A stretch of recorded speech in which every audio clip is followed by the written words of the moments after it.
that they care. Share with us your thoughts on Danny. Amazing memories that you have of this amazing boy. Danny was a very funny, outgoing, lovable kid. And I'm really just not saying that because I'm his father. But he really was, and he did touch a lot of people's hearts. He didn't have a mean bone in his body. He really didn't. And he never yelled back at anybody or anything like that. He was very respectful. Now he was Just very mellow, but funny, and the jokester, and it just, nothing bothered him. He didn't get bothered by things, and to see him sometimes, and I think, what am I stressing out about? You know, the dishes or something, and he would, I'm going to miss that, because really, I guess it's coming to me now. Things like that I had seen that, you know, you just take for granted it's your son, but I know he was, you know, things like that I can't stress over, because he never did. He just had fun with his friends and his family, his cousins. He was just the best son.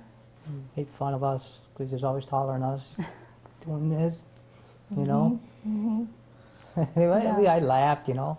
Just a great boy, good boy, good boy. Nobody, you couldn't meet him or know him and not like him. I don't know how you could not like him. You couldn't find a way. You love him, we love him. I'm going to ask you a bit of a tough question.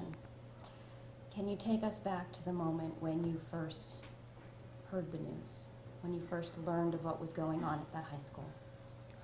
It was very weird, because I just had a sick feeling in my stomach. I had found out, my sister called me, I was on my way home from work, and you know, I got to turn on the radio, and and they said a shooting at Chardon, and it was just a weird, I don't know, I never felt this, so I didn't know what I was feeling, and I just had this weird feeling in my stomach.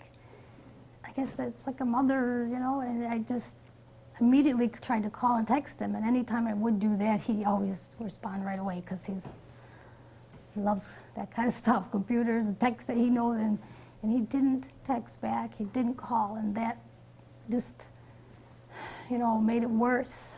It just was building on, and everything was building, and I was saying in my head, no, you know, he's gonna call, and he didn't, and I couldn't get through, and he didn't call back, and he did call, but it wasn't him. It was his phone, and it was I don't know, the rescue people and all, you know, and they just told me, you have to go to Metro right now.